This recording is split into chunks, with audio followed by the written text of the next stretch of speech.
At the center of the square, Sheriff Duncan stood beside a wooden platform that served as both market stage and gallows, depending on the day's needs.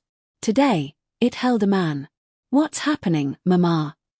George whispered, rising on her toes to peer over the shoulders of the men in front of them. "Hush, Georgina," Marion murmured absently. The square buzzed with an ugly excitement that made her skin crawl. Even from her position at the crowd's edge, Marion could see the prisoner was enormous, tall enough that Duncan barely reached his shoulder, broad across the chest and arms despite the obvious ravages of imprisonment. Iron shackles bound his wrists, the metal dark with rust and what might have been blood. His clothes, once fine, hung in tatters that revealed more wounds than whole skin. "Behold," Duncan called out, his voice carrying easily across the square. "A northern raider caught stealing from the king's lands. His people have 3 days to ransom him." He paused dramatically. "Today marks the 3rd day. No gold has come." A murmur ran through the crowd. Excitement, fear, disgust, all mingled together. Marion found herself pushing forward, drawn by something she couldn't name. "The law demands restitution," Duncan continued. 6 silver coins and damages to the crown or this man's service until the debt is paid. Who will bid? The man on the platform had not moved or spoken, but as Marion drew closer, she could see his eyes scanning the crowd with cold assessment. They were startling blue like winter sky and held no trace of fear. "Come now," Duncan taunted when no one immediately responded. "He's strong as an ox. Think of the work you could get from him." Not bleeding all over, Marion thought. The prisoner was swaying almost imperceptibly on his feet, fighting to remain upright. Dark stains on the platform beneath him spoke of wounds, still weeping. "Aye, if he doesn't murder us in our beds," called out the baker. Several people around Marion laughed and jerried. A young apprentice, emboldened by the mob's energy, picked up a stone and hurled it at the platform. It struck the prisoner's shoulder, his wounded shoulder, and this time he did flinch. The crowd roared its approval at this first sign of weakness, and Marion's hands clenched into fists at her sides. The casual cruelty, the delight they took in his degradation. It made her sick. The prisoner's eyes had found hers, and she saw dignity, pain, and a quiet defiance in those winter-blue depths. 4 silver coins, Duncan announced, dropping the price when the jeering continued. But no bids came. A bargain for such a strong back. Marion couldn't look away. Behind his stoic expression was a person suffering, trying to maintain his humanity while being treated like an animal. In that moment of recognition, one human acknowledging another's suffering. Something stirred in Marion's heart. The healer in her couldn't stand by and watch this happen. Not when she had the means to help. And there, as his torn shirt shifted with his movement, she saw his wound located on his left shoulder. It wasn't just bleeding. The flesh around it was wrong somehow, discolored with veins of silver black that spread like poison across his skin. She'd never seen anything like it. And she was a healer. 3 silver, then, Duncan continued, frustration creeping into his voice. "He's dying," Marion realized with crystal clarity. "He's standing there with his back straight and his chin up, but he's dying if no one helps him." 2 silver, Duncan announced, dropping the price. Still no takers.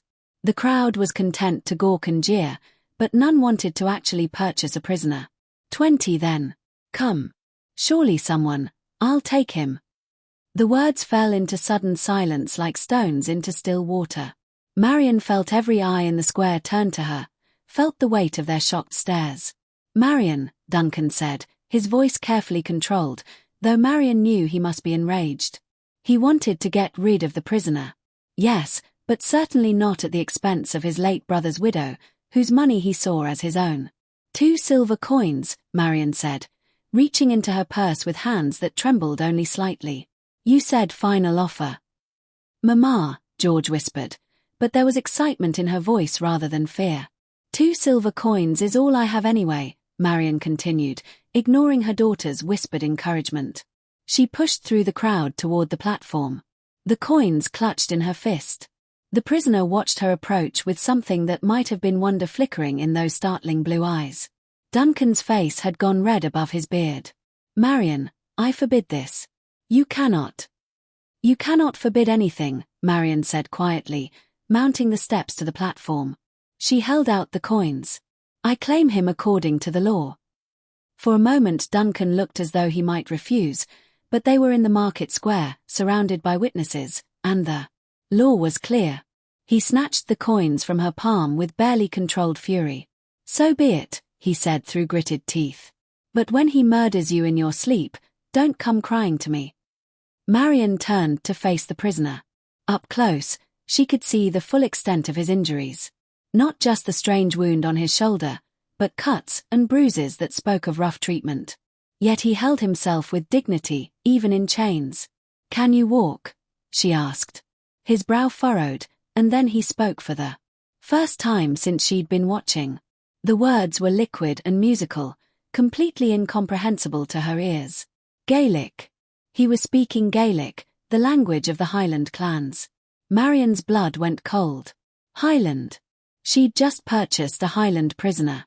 The crowd's vicious hatred suddenly made perfect sense. This wasn't just any captured raider. This was one of the wild men from the northern clans, the people her own king had declared enemies of the realm. Highland dog. Someone spat.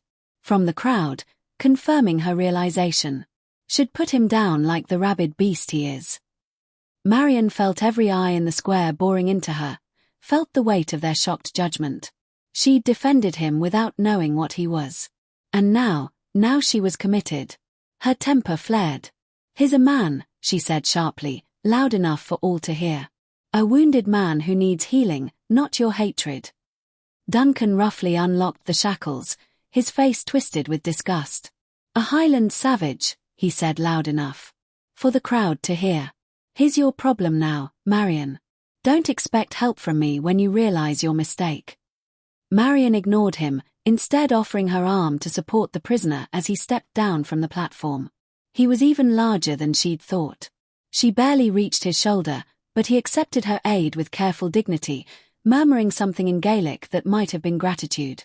Come, she said simply, knowing he might not understand her words, but hoping her tone would convey safety. Let's get you home. The walk from the market square to Marion's cottage should have taken no more than 10 minutes. Instead, it stretched into an eternity of second-guessing and growing dread. What have I done? The question hammered through Marion's mind with each laboured step. The Highland prisoner, her Highland prisoner now, leaned more heavily on her arm with each passing moment, his breathing growing increasingly ragged. And behind them, she could still feel the weight of hostile stares from the townspeople who had followed them to the edge of the square. Mama, George chirped, practically bouncing with excitement. Ask him if he's really been to the Great Locks. I heard the Highland Locks are so deep they have monsters in them. George, Marion said sharply, then caught herself. Don't speak to him. Her daughter's face fell. But why not? He's going to be living with us, isn't he? Marion's step faltered. Asterisk living with them. Asterisk heavens. What was she supposed to do with him? Where was he supposed to sleep? He's not living with us, Marion said. He's coming so I can treat his wound. Nothing more. The prisoner made a sound. Something between a grunt and what might have been words. See, George said triumphantly. He's trying to talk to us. George, stop. Marion commanded. But her daughter was already moving closer to the stranger, studying his face with the fearless curiosity. You're very tall, George informed him. Solemnly. Are all Highland men so big? The prisoner's gaze shifted to George, and something in his expression softened. He spoke again, his voice gentler this time. George, I said, don't speak to him, Marion repeated. The last thing Marion needed was for George to start romanticizing Highland warriors. They had reached the outskirts of the burg now, where the cobbled streets gave way to dirt paths, and the houses grew smaller and more scattered. Marion's cottage sat at the very edge of the settlement, close enough to be part of the community, but far enough away that herb garden and the occasional strange visitor wouldn't cause too much gossip. Though there will certainly be gossip now, she thought grimly. By evening, every soul around would know that the witchwoman had bought herself a Highland savage. The prisoner had grown steadily heavier against her side, and Marion could hear the harsh rasp of his breathing. "Almost there," she murmured. Just as her cottage came into view. Around the bend, the prisoner stopped walking. His blue eyes were fixed on the cottage, then the forest beyond it, then back to her face. She could practically see him calculating distances, the odds of making it to the Trian. "He's going to run," she realized. Marion found herself stepping back, releasing his arm entirely. "You can go," she said quietly. "If that's what you want to do, go." He stared at her, clearly not understanding her words, but perhaps catching something in her tone. Marion pointed toward the forest, then made a shooing motion with her hands. "Go," she repeated. "I won't stop you." The prisoner stared at her, his gaze flickering to the beckoning trees, then back to her face. Marion stepped back further, making her meaning clear. She even turned slightly toward her cottage as if to give him privacy for his escape. Part of her, the practical, frightened part, hoped he would take the opportunity. It would solve so many problems. But as she watched him from the corner of her eye, she also felt a stab of guilt. His face had gone ashen beneath its tan, and a sheen of sweat covered his brow. "He'll die out there alone," she thought. "And I'll have let him." The prisoner straightened as much as his injuries would allow, nodded once at Marion with what might have been gratitude, then turned decisively toward the forest. On the third step toward his freedom, his knees buckled, and he collapsed face first into the dirt path. "Is he dead?" she asked, rushing forward. Marion pressed her ear to his chest, relief flooding through her at the sound of a heartbeat. "No, he lives. Help me get him inside." It took both of them, with Marion taking his shoulders and George attempting to lift his feet to drag the unconscious Highland prisoner the final few yards to her cottage door. By the time they managed to wrestle him through the doorway and onto the floor of her small front room, Marion was breathless. She knelt beside him, studying the strange wound on his shoulder in the better light that came through her windows. The silver-black discoloration had spread since she'd first seen it, creeping down his arm and across his chest like frost on glass. What manner of poison could do this? She wondered. "Mama." George's voice was small now, uncertain. "What do we do with him?" Marion looked down at the unconscious man sprawled across her floor. This Highland stranger who had somehow become her responsibility. There were old scars on his hands and arms that spoke of a warrior's life, but also calluses that suggested he was no stranger to honest work. "What have I done?" she asked herself again. But this time, as she rose to begin gathering her healing supplies, the question felt less like despair and more like determination. Whatever she had done, she was committed now. And this man, enemy or not, Highland savage or not, was going to live if she had anything to say about it. Marion had dragged the unconscious Highland prisoner as close to the hearth as she dared, spreading her thickest blankets beneath him on the stone floor. By the flickering firelight, his wound looked even more sinister. She knelt beside him with her herb basket, crushing willow bark between her palms and breathing in the bitter scent. "Start with what you know," she told herself. "Treat the fever first, then the pain, then what?" She had never seen anything like this poison before. "George, I need you to gather some elderflower from the garden," she said without looking up. "And see if there's any birch bark near the old stump." "Mama." George's voice was small. "Maybe you should stop." Marion interrupted. "Don't say it. You don't know what I was going to say." Marion finally looked up at her daughter's face. "I know exactly what you were going to say, Georgina, and you know what my answer would be. Remember what we discussed?" George's shoulder sagged. "We don't talk about it," she recited. "We pretend like it doesn't exist." "Yes," Marion agreed. The word was barely a whisper. She turned back to herbs, grinding them with unnecessary force. Some knowledge was too dangerous to acknowledge, even between mother and daughter. The hours passed in careful, methodical work. Marion brewed teas and prepared tices, cleaned the wound with boiled water and honey, tried every remedy her grandmother had ever taught her. But the Highland prisoner remained deeply unconscious, his breathing shallow but steady. George helped without complaint, fetching water and stoking the fire. But as darkness fell beyond the cottage windows, Marion sent her daughter to bed. She herself dozed fitfully in her chair beside the hearth, starting awake every time the fire popped or the wind rattled the shutters. Suddenly, sound made her eyes snap fully open, breathing, harsh labored panting. The Highland prisoner was awake, or something like awake. Marion could see the rapid rise and fall of his chest, hear the low sounds of distress escaping his throat. "Easy," she murmured, reaching for the cup of willow bark tea she'd prepared hours ago. "You need to drink this." She slipped one arm behind his shoulders, trying to lift him enough to get the liquid past his lips. His skin was burning hot beneath her touch, and she could feel the tension in his muscles. "Please," she whispered, tilting the cup toward his mouth. "Let me help you." His eyes snapped open. Marion gasped, nearly dropping her beverage when their eyes met. Because where winter blue had been before, now blazed molten gold, something fierce and wild and utterly inhuman. "What? How are your eyes?" Before she could finish her question, his hand shot up to cup her cheek, stunning her silent. His palm was fever-hot against her skin, calloused fingers tracing the line of her jaw. He spoke, voice rough with delirium, words that seemed to pour over her like honey. She couldn't understand them, but the tone was tender, wondering, as if he was seeing something miraculous. "I don't understand," Marion whispered. His golden eyes searched her face with desperate intensity. Then, slowly, as if drawn by something beyond his control, he leaned closer. A half-protest formed on Marion's lips as he drew nearer, but it died when he was near enough that she could feel his breath against her skin. His nose brushed along the column of her throat, and she heard him inhale deeply, as if he was feeding on her scent alone. The sound he made then was barely human, a low rumble that seemed to vibrate through his chest and into hers. "What are you?" Marion began, but the words died as his lips found the sensitive spot where her neck met her shoulder. For a moment, it was almost tender, almost human. Then his teeth sank deep into her flesh.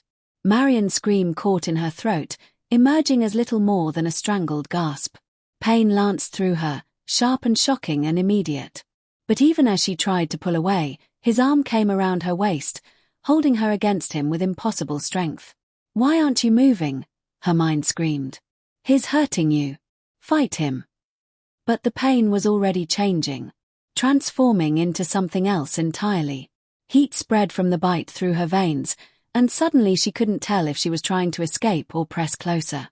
Her hands found his shoulders, meaning to push him away, but her fingers only curled into his shirt as unfamiliar sensations coursed through her body. She felt his tongue against her skin, warm and rough, and realized with distant shock that he was licking blood. Her blood. The knowledge sent another wave of that strange, overwhelming heat, racing through her limbs. Then, as suddenly as it had begun, it was over. The Highland prisoner's golden eyes rolled back, and he collapsed against the blankets, unconscious once more. Marion swayed where she knelt, one hand pressed to her bleeding neck, staring down at him in shock. What just happened?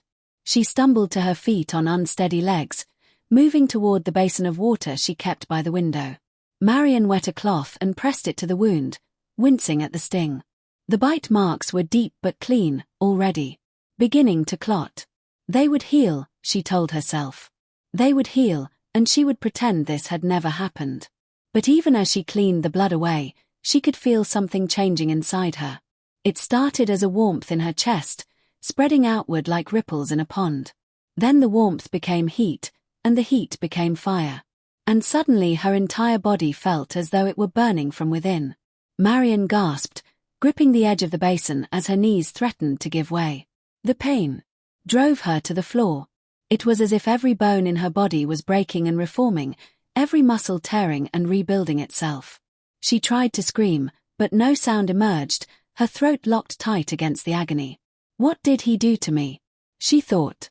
The question followed her down into darkness as consciousness fled, leaving her crumpled on the floor of her own cottage, blood still staining her throat. Marion woke to George shaking her shoulder frantically. "Mama! Mama, wake up! He's dying!"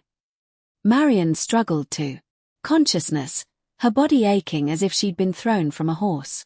The memories came flooding back. The golden eyes, the bite, the searing pain that had driven her to darkness. Her hand flew instinctively to her neck, expecting to find torn flesh and dried blood. Instead, her fingers found skin that was whole with only the faintest tender spots to mark where teeth had broken flesh. How is that possible? She wondered. The wound had been deep enough to bleed freely, and yet now it felt nearly healed.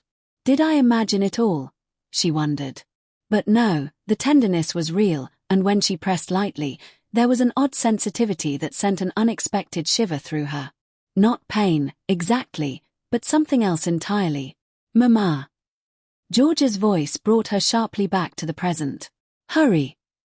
Marion quickly arranged her hair to fall over her neck, hiding any trace of what had happened, then turned to look at the Highland prisoner by the fire. Her breath caught in her throat. George was right. He was dying. There was no other way to describe the grey pore of his skin, the barely perceptible rise and fall of his chest. A deep gnawing anxiety rose within her. Suddenly, the idea of him dying felt unbearable in a way that made no sense, as if something inside her was screaming that she couldn't let this happen. The panic was overwhelming, so far beyond what she should feel for any stranger that Marion was left to wonder yet again if all of this was a dream. What do we do? George whispered. Marion knelt beside the dying man, pressing her ear to his chest. His heartbeat was there, but so faint she could barely detect it. Mama. George's voice was very small. You have to do the thing. Marion's head snapped up. What thing? She asked. The thing that we don't talk about, George replied. Marion gaped. We don't talk about it for a reason, Georgina. She snapped. You know what happens to women like us if anyone finds out. George's eyes grew wide but determined. But he's dying, Mama, she said quietly. And you're crying. Marion touched her cheek and was shocked to find it wet with tears. When had she started crying for a man she barely knew no less? She sighed, remembering her grandmother's words spoken by candlelight. The gift is more curse than blessing, child. It draws attention we cannot afford. Keep it hidden always. Exposure meant death, not just for herself, but for George. But looking down at the man whose breathing grew shallower with each passing moment, Marion realized she had already made her choice. Check the door, she said. Make sure it's barred and close the shutters completely.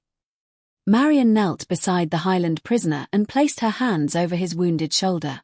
She closed her eyes and reached deep within herself to the place she had kept locked away since childhood. The warmth started in her chest just as it always had.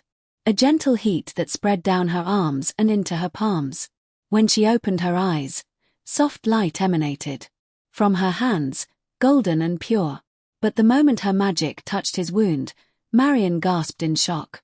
There was something else there, something dark and malevolent that seemed to rise away from her healing light. The poison wasn't natural. It was actively fighting her gift, trying to consume both the healing energy and the man beneath her hands.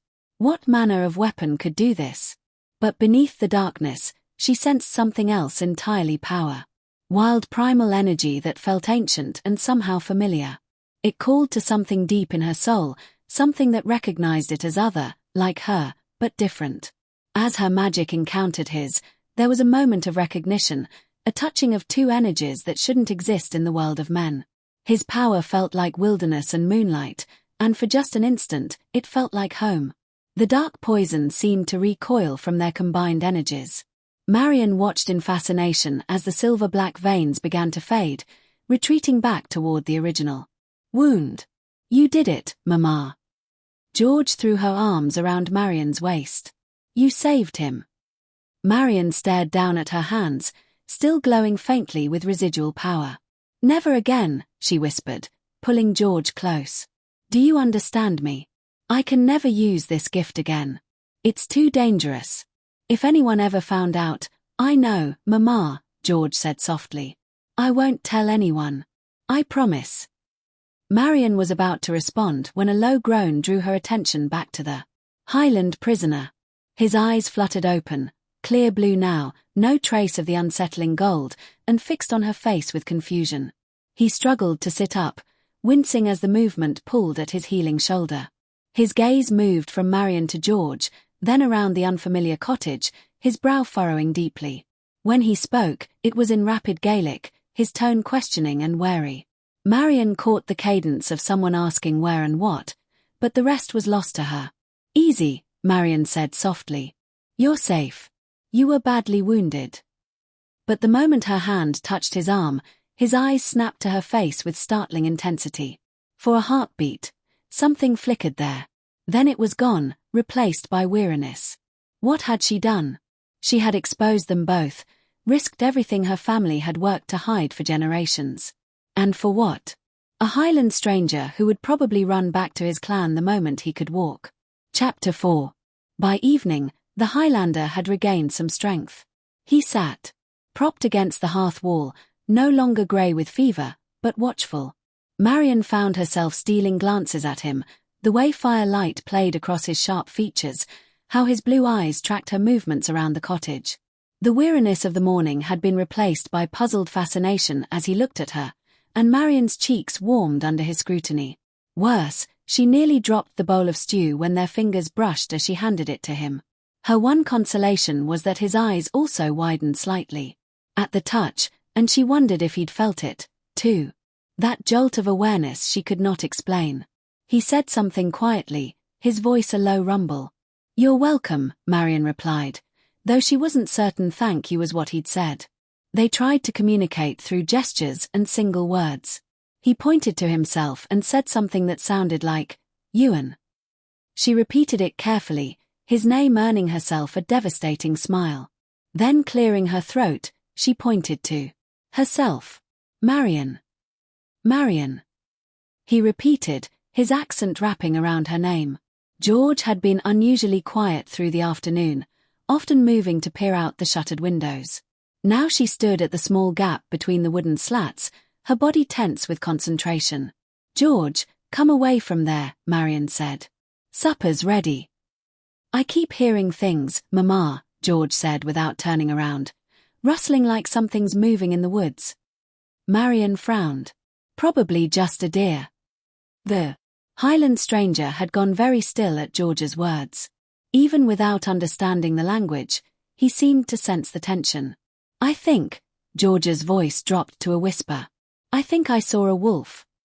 "That's impossible," Marion said immediately. "They avoid settlements." Ewan rose from his place, approaching the window. Standing beside George, he peered out into the growing darkness. For a long moment, he was completely motionless, his breathing so quiet, Marion could barely hear it. Then he made a sound that froze her blood.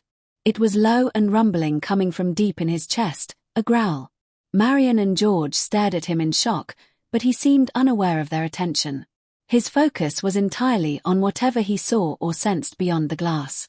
Marion pressed closer to the window, following his gaze. At first, she saw only shadows and wind-tossed branches. Then something moved in the darkness between the trees. Something large and four-legged, then another, and another. "Heavens," Marion breathed, her hand finding George's shoulder. "There are more of them." The shadowy forms were retreating, melting back into the deeper forest. Beside her, Marion felt you and relaxed slightly. Then a sharp knock at the door made them all jump. "Marion." Duncan's voice carried barely contained anger. "Open this door." Marion's heart sank, but she had no choice. Duncan pushed past her the moment the door opened, his eyes scanning the cottage until they fixed on Ewan. "He's still alive." Duncan's voice was barely controlled. "Marion, what did you do?" "I'm a healer," Marion said carefully. "I did what I had to. You said yourself at the auction that he was dying." Duncan's eyes narrowed suspiciously. "Yet here he stands, whole and hale. What manner of healing is this?" Marion kept her face carefully blank. "I used my herbs and my knowledge." "Don't lie to me." Duncan stepped closer. "Don't you hear what people say about you, Marion? About the unnatural things?" "All right, you've seen that he's all better, so you can go now." George interrupted, stepping boldly between Duncan and her mother. His attention snapped to the girl, his expression darkening. "This child needs proper discipline," Duncan said, a firm hand to teach her respect. "George understands respect," Marion said sharply.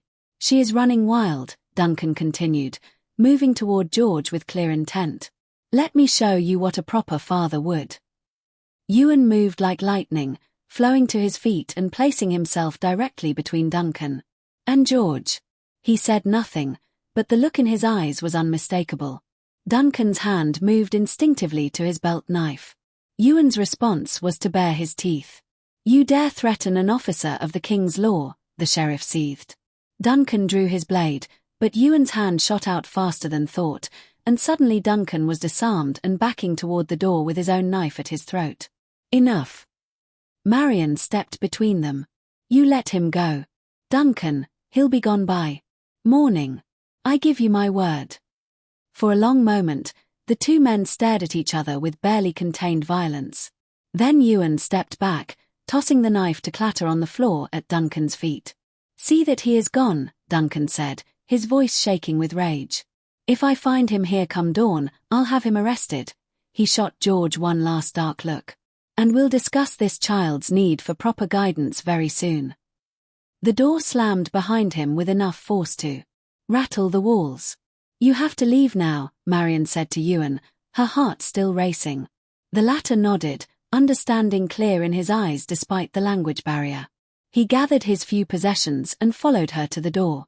"George, stay inside," Marion instructed. At the edge of the forest, where darkness pulled beneath the ancient trees, Marion stopped. She turned to face him, trying to find words in the common tongue that might make him understand. "You can't come back," she said, gesturing toward the trees. "The sheriff, Duncan, he'll hurt you if you do." Ewan stepped closer. Without a word, he reached for her hand, lifting it gently to his lips. The kiss was soft, reverent, burning against her knuckles. Marion felt her breath catch. "Thank you," he said in careful accented English. The first English words she'd heard him speak. Then the trees around them rustled and Marion gasped. Wolves massive and silver-grey were emerging from the shadows. Not just one or two, but dozens surrounding them in a loose circle. Marion stumbled backward, a scream caught in her throat, but Ewan stood calmly as the beasts padded forward, even giving them a brief nod. Then he turned to look at Marion, and in his gaze she saw regret before he disappeared. The wolves melted away around him like mist, and Marion was alone at the treant, her hand still tingling from his kiss. The mist clung to everything, the jagged peaks, the heather-covered slopes, the ancient stones that jutted from the earth. Marion walked through it all, her bare feet finding purchase on ground that seemed to shift and change with each step. Pain coursed through her body with every movement, sharp and relentless, as if her very bones were trying to break free from her skin. She pressed forward anyway, drawn by something she couldn't name, deeper into the wild highland landscape that should have been foreign to her, but felt achingly familiar. Through the swirling grey, she heard a low growl that seemed to come from everywhere and nowhere. And then golden eyes materialized in the mist ahead. A wolf, massive and silver-grey. "Wait," she called out, her voice echoing strangely. But the creature began to lope away, always staying just beyond her reach. Marion followed. She had to reach it. Had to understand. Marion jolted awake, but not in her own cottage. She lay in a bed far grander than any she had ever known. And as she turned her head, her breath caught. Ewan was beside her, his arm wrapped protectively around her waist, his blue eyes filled with tenderness. "My heart," he murmured, his accent wrapping around words that she somehow understood perfectly. "Now oh you dreaming again." Relief flooded through her so powerfully it made her dizzy. "I thought you were gone," she whispered. "That I'd never see you again." "Never," he said, catching her hand. "I told you my heart. You are mine as I am yours. My heart." The endearment sent warmth spiraling through her chest. "But it's been a month," she breathed. "A month of wondering, of hoping." "I'm here. Now," he said, rolling to face her fully. "I'll never leave you again." Marion melted into him, her body knowing his touch in ways her mind couldn't explain. And when he whispered against her throat in that musical Gaelic, calling her his mate, his heart, his very soul. She thought she might die from the perfection of it. "You belong to me," he growled softly, his teeth grazing the sensitive spot right where he had bitten her. "Say it, my heart. Say you're mine." Marian's eyes snapped open, this time. For good. She was on the floor of her own cottage again, shivering in a cold sweat.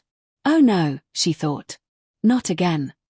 She pressed her face to the rough wooden boards, trying to steady her breathing. For the past month, ever since the night you left, Marian had been plagued by two things. The most vivid dreams of her life and attacks of pain so severe they drove her to unconsciousness. The pain always started the same way. A deep ache in her bones as if they were trying to reshape themselves. Then it would spread through her muscles, her joints, every fiber of her being until she felt as though she were being torn apart from the inside. She would inevitably collapse, only to wake hours later feeling perfectly fine. Nothing hurts, she told herself. Indeed, the pain was completely gone, as if it had never existed. And so she always thought, perhaps that was the last of it. Perhaps whatever illness this is has finally run its course. But even as she thought it, she knew she was lying to herself. The attacks were getting stronger, more frequent, and always they were followed by those dreams. Dreams of mist and mountains and golden-eyed wolves. Dreams of Ewan holding her, touching her, calling her things that made her pulse race. Marian pushed herself to her feet, determinedly avoiding those particular memories. She had no time for such foolishness today. "George," she called as she moved to the wash basin. "Time to wake, sweetheart. Today is the day I meet with the King's Court. Remember what I told you?" "Aye," George replied. "You're to be questioned about your healing knowledge." "Mama, do you think they suspect anything?" "Yes," Marian wanted to say. Duncan's suspicions had clearly reached royal ears, or she wouldn't have been summoned at all. "It will be fine," she said instead. "I'll tell them about grandmother's herb lore and be home by supper." George nodded, but Marian could see the fear in her daughter's eyes. They both knew what happened to women whose abilities were deemed unnatural. "Be careful, Mama." "Always am," Marian replied, leaning down to kiss her daughter's forehead. "Bar the door until I return. Don't let anyone in, no matter who they claim to be." The ride to the royal castle took most of the morning, giving Marian plenty of time to rehearse the careful half-truths she planned to tell about her healing knowledge. She would speak of herbs and piccases. She would not mention the warmth that sometimes flowed from her hands. The castle rose before her like something from a tale. As Marian presented the summons that had arrived 3 days ago, she tried to ignore the way her heart hammered against her ribs. Just answer their questions, she told herself as a servant led her through corridors. Tell them what they want to hear. The servant stopped before an ornate door carved with Scotland's royal arms. "The King's apothecary will see you now." Inside, glass vessels filled with strangely glowing liquids lined wooden shelves. The air hung thick with herbs and something acrid that burned her nose. "Ah, Mistress Marian," said a thin man in scholar's robes. "Please sit.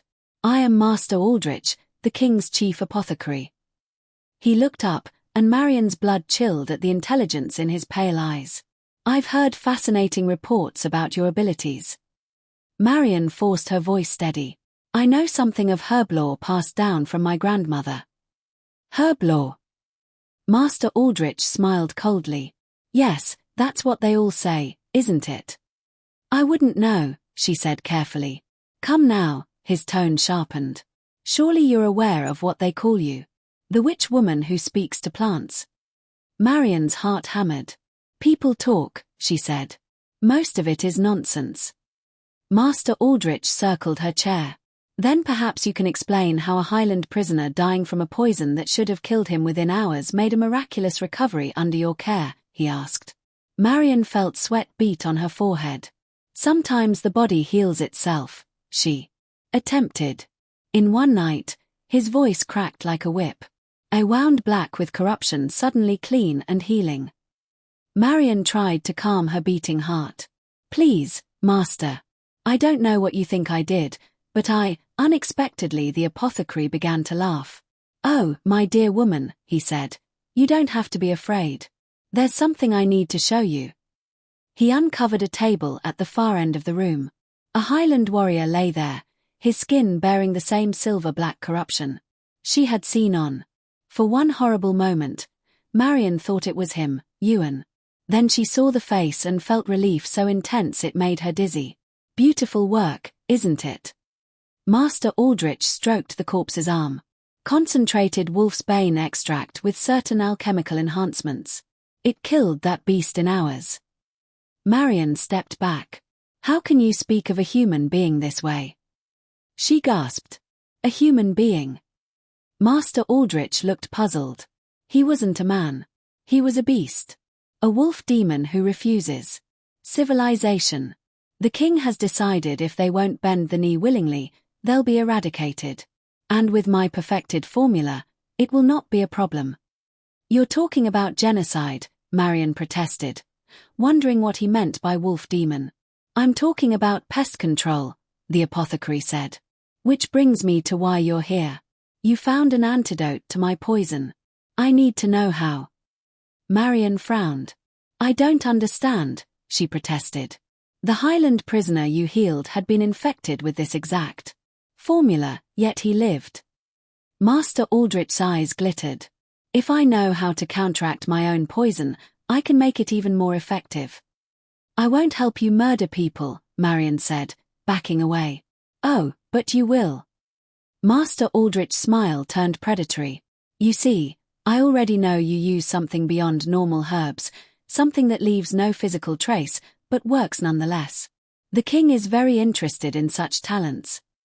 Marian's hand found the door handle behind her. Then I need supplies from the forest, she bluffed. Specific plants that don't grow in gardens. Of course you do, Master Aldrich called, and 2 guards stepped into the room. These men will escort you. Gather what you need. Prepare your antidote and return immediately. The king is eager to see a demonstration. In the forest, Marian walked between the guards, her mind racing with desperation when She turned to see Duncan emerging from behind an oak, his sheriff's badge glinting in the sunlight. Sheriff Duncan, one guard said. Master Aldrich sent us to, I know what the master wants. He asked me to oversee this personally. You may return to the castle. But he said to bring her straight back. And you will with me. The master trusts my judgment. After a moment's hesitation, the guards departed. I know what you're hiding, Duncan said quietly. You made no antidote to help that Highland savage. It was something else entirely. You told them about me, Marian whispered. Did you not think of George? George is exactly who I was thinking of. She needs proper education, discipline. Marian backed against a tree. You want to help her? Then leave us alone. I can help you both, Duncan said. The apothecary trusts me. Who do you think has been spreading his poison through the Highland territories? You've been murdering people. Marian seethed. I've been serving the crown's interests, and I can protect you from the consequences of your gifts if you'll let me, Duncan said. Marian's brows furrowed. How? She asked, wary. Duncan smirked. Marry me, he said. Our lands united, your reputation protected by my position. George would have a proper father, and you would have my protection. Never, Marian spat. You will, Duncan grabbed her arm. You will be my wife and you will be grateful. Who else would have a witch for a bride? Suddenly, pain hit Marian like lightning. Her bones began to snap and reform, the agony overwhelming. Duncan released her in shock as she collapsed. What is happening? He stumbled back. A growl rose from the forest. Wolves emerged from the undergrowth, dozens of them, led by a massive silver-grey wolf with amber eyes. Sweet Mary, Duncan whispered, reaching for his sword. The pack attacked with precision. Through her agony, Marian saw the silver-grey wolf approaching, its golden eyes fixed on her with concern. The wolf from my dreams, she thought as darkness claimed her. The last thing she saw was the wolf's form beginning to shimmer and change. Man and beast blurring together in the shadows of the Highland forest. Marian woke to the sound of voices speaking in liquid Gaelic, the words flowing over her like water over stones. Her eyelids felt heavy as lead, but she forced them open to find herself staring at unfamiliar stone walls. This wasn't her cottage. Panic shot through her as memories flooded back: Duncan's attack, the wolves, the agony of her bones breaking and reshaping. She tried to sit up, gasping as pain lanced through her left arm. "Easy, lass," a woman's voice, speaking accented Scots. "You've been through quite an ordeal."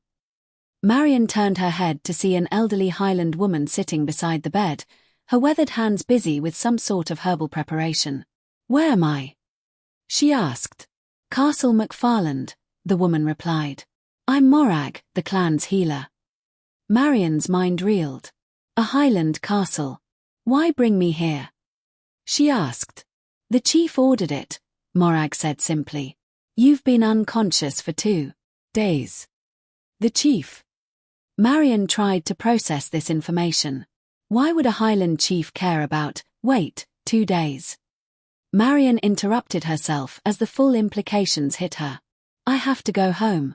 My daughter George is alone. She'll be terrified." "Your way one is here," Morg said quickly. "Safe and well, I promise you." Before Marion could ask more, rapid Gaelic filled the room. Another woman had entered, younger, with the bearing of nobility. She spoke urgently to Morag, gesturing toward Marion with obvious agitation. "What is she saying?" Marion asked. "She's asking who bit you." Morg said carefully. Marion's frowned. "Who bit me?" she asked, confused, until Morag pointed to her neck. "One of us did it, I can tell. And it is a crime among our kind," Morag said quietly. "A crime?" Marion stared at her. She wasn't sure if the woman Scots was flawed or if she really meant what she said. "Such a bite should have killed you," Morag insisted. Marion shook her head. "A bite doesn't kill people," she argued. "That kind of bite does," Morg said grimly. Marion opened her mouth to answer, but then footsteps echoed in the corridor, and the younger woman said something sharp and Gaelic that made Morag's face went pale. "He comes," she whispered. "Who comes?" Marion asked. "The chief."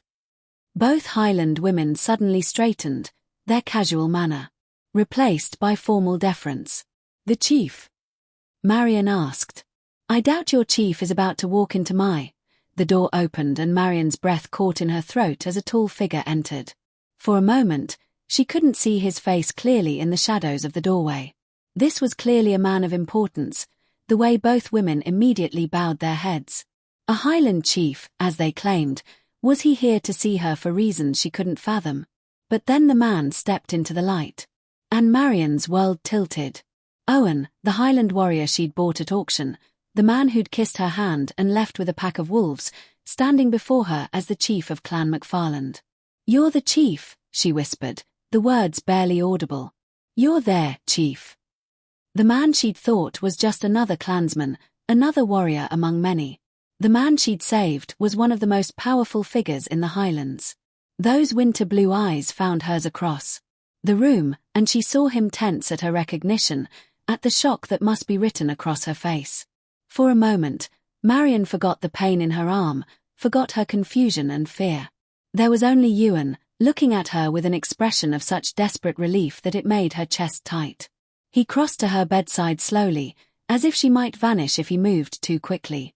When he reached her, he knelt beside the bed and carefully took her uninjured hand in both of his. "Thank you," Marion whispered, squeezing his fingers. "For the rescue. It was you, wasn't it? You came for me." He didn't understand her words, but something in her tone made his expression soften. He lifted her hand to his lips, pressing a gentle kiss to her knuckles, just as he had that night by the forest when he'd left her. Marion's cheeks warmed at the tender gesture. For a moment, they simply looked at each other. The air between them charged, but as he studied her face, his gaze drifted lower, and when his attention settled on her throat, his expression changed. Marion's hand flew instinctively to her neck, remembering how carefully she had arranged her hair to hide the marks that night he left. But now her hair was loose, offering no concealment. Ewan went very still, his face draining of colour. He spoke a single word in Gaelic, a question, urgent and disbelieving. Marion didn't understand the word, but she understood the horror in his voice. He reached toward her throat with trembling fingers, then stopped himself, his hand falling to his side as if he didn't dare touch her. Morg stepped forward, speaking rapidly in Gaelic, her tone growing alarmed as she saw Ewan's expression. He responded sharply, and Marion heard her own name among the rapid words. "What is it?" Marion asked. "What's wrong?" Ewan turned to address Morag and the other woman, his tone sharp with authority, but underlaid with something that sounded like desperation. "He's asking who did this to you, Morag." Translated carefully. Marion's hand moved instinctively to her neck, and she saw Ewan's eyes track the movement. "Who did what?" she evaded. "The bite." Morag sighed. "He needs to know who marked you." Marion felt heat rise in her cheeks. Why does it matter?" Ewan spoke again, more sharply this time, and Marion flinched at his tone. Immediately his expression softened. He spoke quickly to Morag, then reached toward Marion as if to comfort her before stopping himself. "He apologizes," Morg said. "He didn't mean to frighten you, but as I said, this is a grave crime among our people. Whoever did this to you will have to pay." Marion stared at Ewan, her fingers unconsciously tracing the faded marks on her throat. He must have seen the recognition in her face because he went very still and spoke a single word in Gaelic, barely more than a whisper. He's asking if it was him," Morg said, her voice barely audible. The silence stretched between them, heavy with dread. Marion met Ewan's eyes and saw her answer reflected in his expression before she even spoke. "Yes," she whispered, tears beginning to spill down her cheeks. Ewan's face crumpled as if she'd struck him. He staggered backward, pressing his hands to his face, and when he spoke, it was in rapid anguish. "What is he saying?" Marion asked through her tears. He's saying he should have known that he remembers fragments of that night. Fever dreams of, Morag's cheeks reened of claiming his mate. He thought it was delirium. Ewan sank to his knees beside her bed, reaching for her hand with trembling fingers. When she didn't pull away, he pressed her knuckles to his forehead, speaking in broken whispers. "He's asking for your forgiveness," Morag translated. "For doing this to you." "But I'm fine," Marion said, confusion mixing with her tears. "For now," Morg said grimly. "But such a bite, it should have killed you instantly. The fact that you've survived this long is a miracle. But make no mistake, child. Should you not complete your transformation, it will kill you."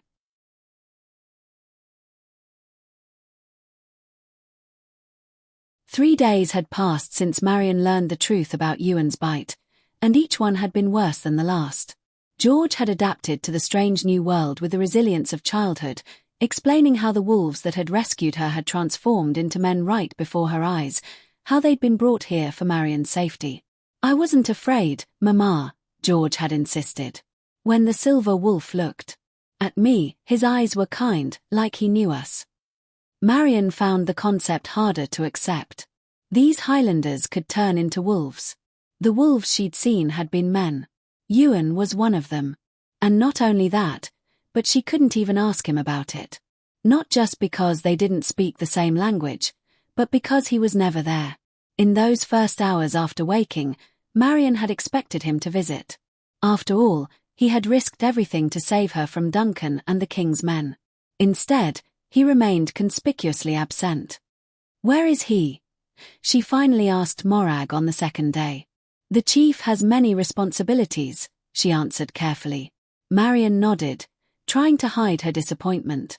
But as the hours turned to days, that disappointment curdled into something sharper. When Ewan finally did appear, it was always briefly, always with others present. He would speak to Morag and rapid Gaelic, asking questions that clearly pertained to Marion's condition, but his eyes never met hers directly. The few times he addressed her directly, it was through Morag's translation, formal, distant inquiries about her comfort or needs. "Does he regret saving me?" Marion despaired on the third day. The thought stung more than it should have. But what had she expected? That a Highland chief would develop feelings for a land widow he'd known for mere days. She felt silly. And on top of that, there was something else troubling her, something physical that she couldn't ignore. A restlessness had begun to plague her, an ache that started in her chest and spread through her limbs. It wasn't the pain of her injuries. This was different, deeper. At first, she attributed it to her unfamiliar surroundings to worry about their situation, but it grew stronger each day, becoming almost unbearable whenever Ewan was near. Her heart would race when she heard his voice in the corridor. Her skin would flush when he entered her chamber, and when he left, she felt such emptiness that it took her breath away. "What's wrong with me?" she wondered, pressing her hands to her chest as if she could physically contain the ache. Marion found herself listening for his footsteps, memorizing the cadence of his walk, the timbre of his voice when he spoke with others. And then there were the dreams. Strange vivid dreams where Ewan came to her chamber in the night, knelt beside her bed, and spoke to her in accented English she could somehow understand. Just dreams, she told herself upon waking, wishful thinking from a foolish woman. But the dreams felt more real than her waking hours. "What's happening to me?" she asked Morag on the fourth morning. "I can't sleep. I can't eat. There's this need inside me that I can't explain." Marion's cheeks burned with embarrassment. "It's worse when he's near. When Ewan visits." Morag sat heavily in the chair beside Marion's bed. "I was wondering when this would begin," she said. "When what would begin?" "The bite," Morag said. Quietly. "It was a claiming bite, you see. It creates complications." Marion's hand flew to her neck. "What kind of complications?" "Among our people, a bite is sacred," Morag said. "It's how mates claim each other, creating a bond that lasts lifetimes. But humans aren't meant to survive such a bite.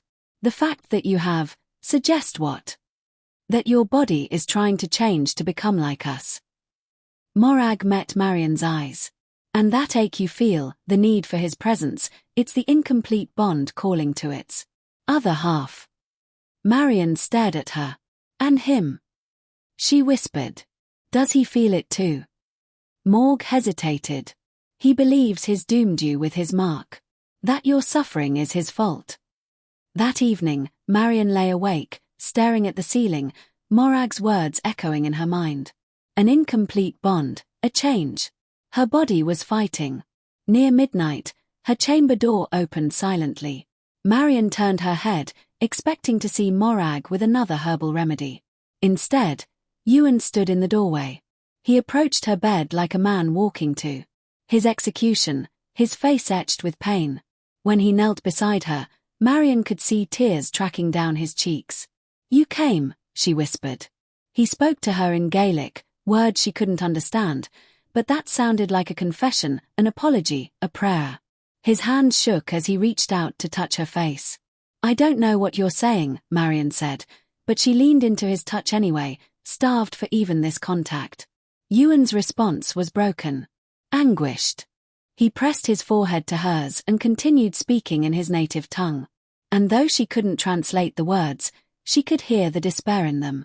When he finally left, slipping away as silently as he'd come, Marion found herself crying. The next morning, when she mentioned his visit to Morag, the older woman looked confused. "The chief didn't leave his chambers last night," Morag said. "The guards would have seen him." Marion's blood chilled. Had she dreamed at all? But she could still feel the echo of his touch on her skin, could still smell his scent lingering in her room. By the fifth day, Marion could barely leave her bed. The ache in her chest had become a constant companion. "Your magic," Morg said finally. "It's fighting the change. Your healing power keeps destroying the transformation before it can complete." "Is that good or bad?" Marion asked. The ancient healer's response was grim. "Bad." Morg translated, "Your magic is using all your life force to fight the change. If this continues, you'll die from the effort." "Then what do I do?" "You must choose," the healer said. "Stop fighting and let the change happen.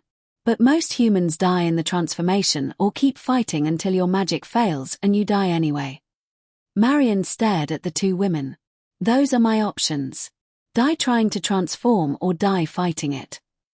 "There is a small chance," Morg said reluctantly. Tonight is the blood moon.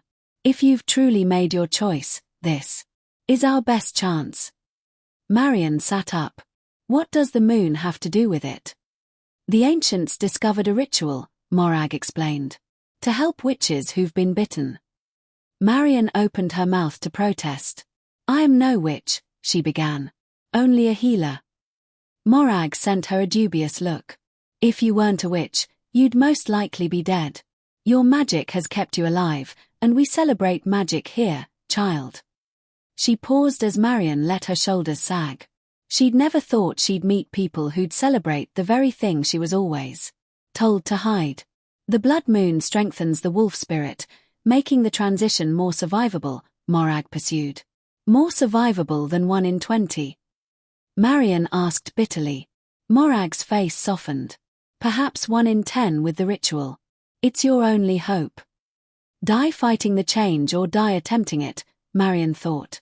Either way, she would likely never see George grow up, never learn whether the dreams of Ewan's midnight visits were real or fantasy. But as the ache in Marion's chest intensified, as her breath grew shorter, and her strength continued to ebb, she realized she was running out of time to make the choice at all. An hour later, she found herself in a circular chamber beneath the castle. At the center stood a weathered altar, its surface smooth from generations of use. When her daughter entered, Marion's composure nearly broke. George looked so small, so vulnerable amidst the strange symbols and shadowy chamber. Mama. Her voice trembled. Are you really going to change?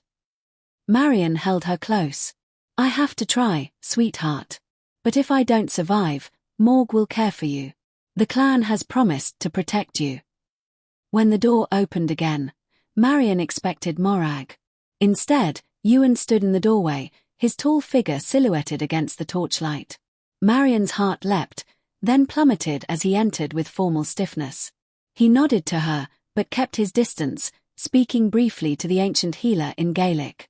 Marion fought down bitter disappointment. She had foolishly hoped he might offer comfort, perhaps even hold her hand through what could be her final moments. Instead, he stood rigid and watchful, present only because duty demanded it. The ancient healer approached with a ceremonial blade. Your blood freely given, Morg translated. To embrace the wolf within. Marion extended her palms, the blade bit into her flesh, her blood flowing into a stone bowl. Now drink, Morg said. Marion hesitated, her eyes darting to Ewan. For the first time since entering, he looked directly at her, and the raw emotion in his gaze nearly undid her. Fear, guilt, and something deeper. Something that looked terrifyingly like goodbye.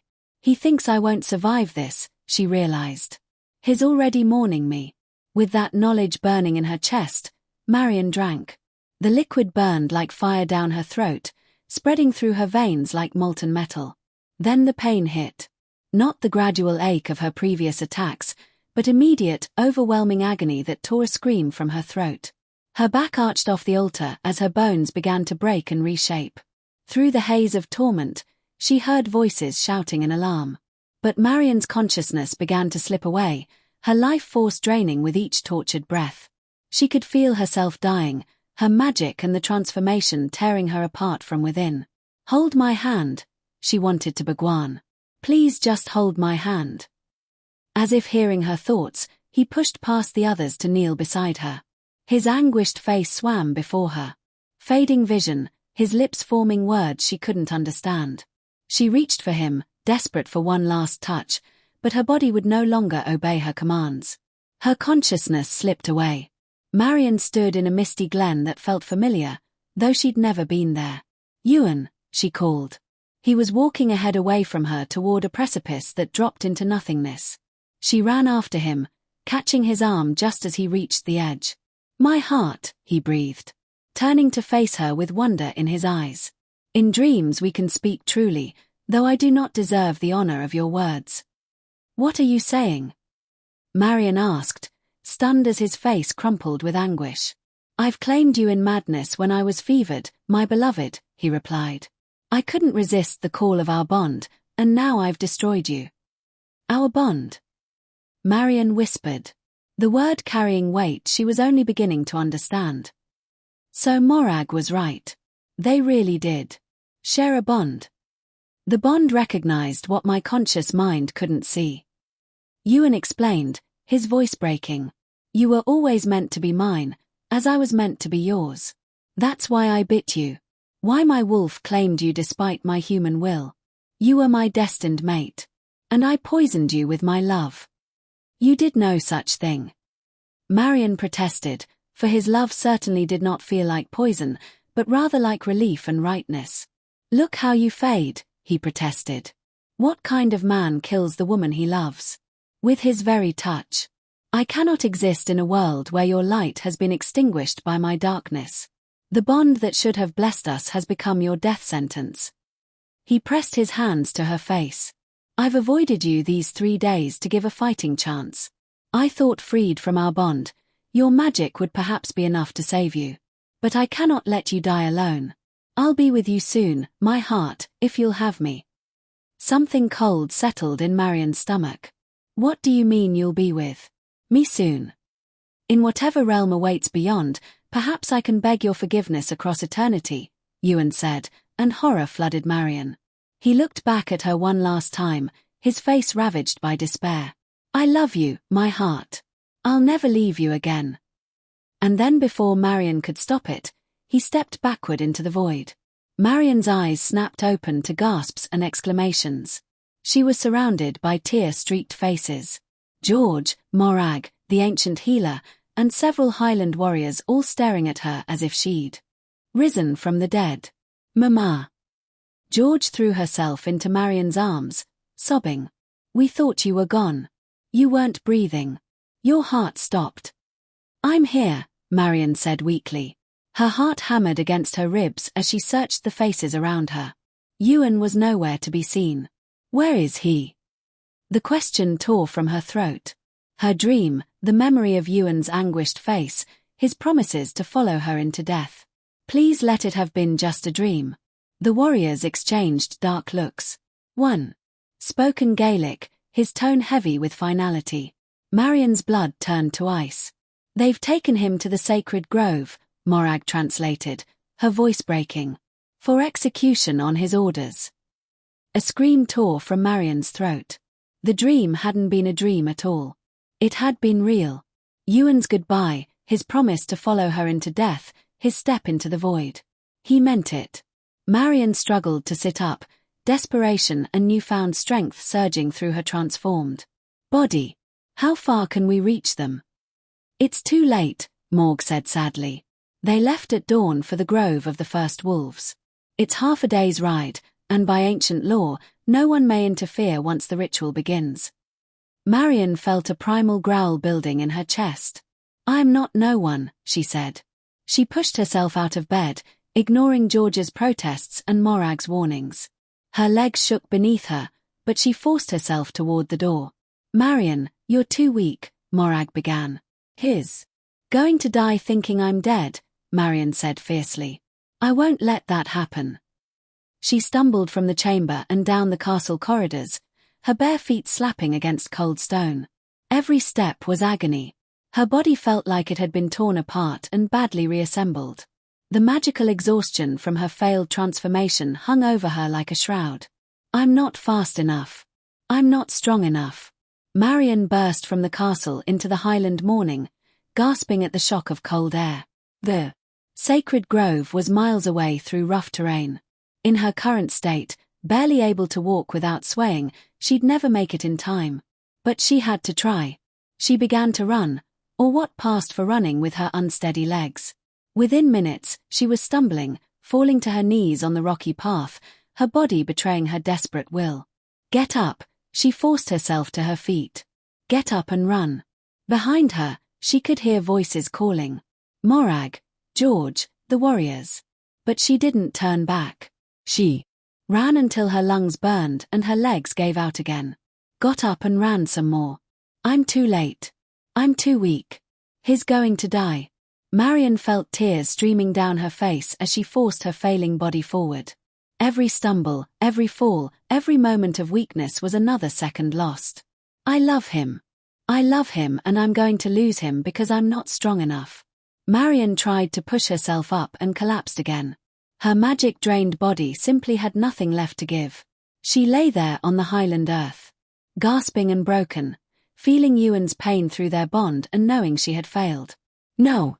The word blazed through her mind with desperate fury. No, I will not let him die. Something shifted deep inside her. Not her magic this time, but something else entirely. The wolf spirit that had been fighting for dominance, waiting for her to stop resisting. Let go, she told herself.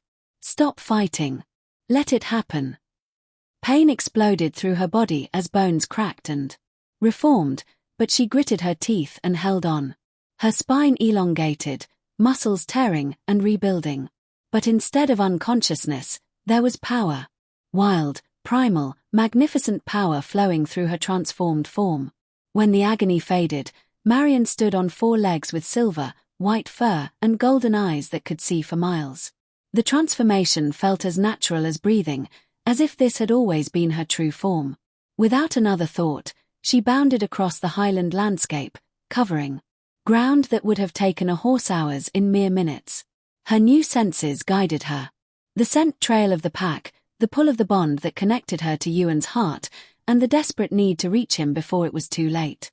The sacred grove called to something ancient in her blood, and she followed that call through forest and glen until she burst into a clearing where ancient stones stood in a circle. The pack was there, dozens of wolves surrounding a raised stone altar. And on that altar, Ewan knelt in human form. His head bowed in acceptance as an ancient elder of the pack approached with a silver axe.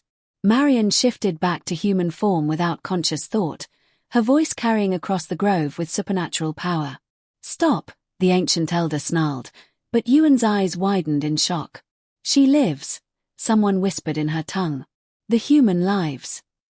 Marion walked into the circle, and the pack parted before her like water. She had eyes only for Ewan, who stared at her as if she were a vision. I'm here, Marion told him, even though he probably didn't understand. Not that it matters. Tears streamed down his face as he reached for her, his hands trembling as they cupped her cheeks. He spoke again in his own tongue, words that sounded like prayers or pleas. Marion didn't understand, but her new wolf senses could smell his scent, could hear his heartbeat, and so her gaze fixed on his throat, where she could see his pulse beating beneath his pale skin. The wolf in her recognized him, her mate, her other half. Ewan's eyes met hers, and then his head tilted back, baring his throat in the ancient gesture of invitation. No words were needed. This was older than language, deeper than human understanding. Wolf calling to wolf, mate to mate. Marion moved on pure instinct to breathe in his scent. She could smell his fear, his love, his desperate hope. All of it mixing into something that made her wolf spirit sing with recognition. When her teeth found the spot where his neck met his shoulder, it wasn't gentle or hesitant. She bit down with supernatural strength, tasting copper and magic and the wild essence that made him hers. Ewan's body arched beneath her, a sound escaping him that was half human groan, half wolf howl. The moment her teeth pierced his skin, the world exploded into sensations so intense it bordered on violence. Their minds crashed together. Not the gentle touching of souls she'd imagined, but a collision of 2 fierce spirits recognizing their other half. His emotions flooded through her. Relief. So profound it was painful. Love so desperate it burned, and beneath it all, the wild joy of a wolf finally reunited with his mate. Mine. Her consciousness snarled possessively as his life force poured into her. Yours, came his fierce response, carrying with it 1,000 unspoken promises. The bond is complete, the ancient elder said in wonder. She lives, the first human to survive the claiming in centuries. Marion looked into Ewan's eyes and saw her own fierce joy reflected there. They were no longer 2 separate beings. They were mated wolves bound by magic older than civilization. The pack around them cheered in celebration of a miracle. Their alpha had found his true mate, and she had proven strong enough to survive the claiming. In that moment, surrounded by the wild music of her new family, Marion understood she had found where she truly belonged. Not in the civilized world that had feared her gifts, But here in the ancient places where magic ran free and love could transcend the boundaries between human and wolf, she was home at last. Thank you so much for listening. I hope you enjoyed the story. If you'd like to listen on the go, all my stories are also available on Spotify under my name, Lily's Romance Library. You'll find the link in the description below. A big thank you to everyone who's following. Your support truly means the world to me.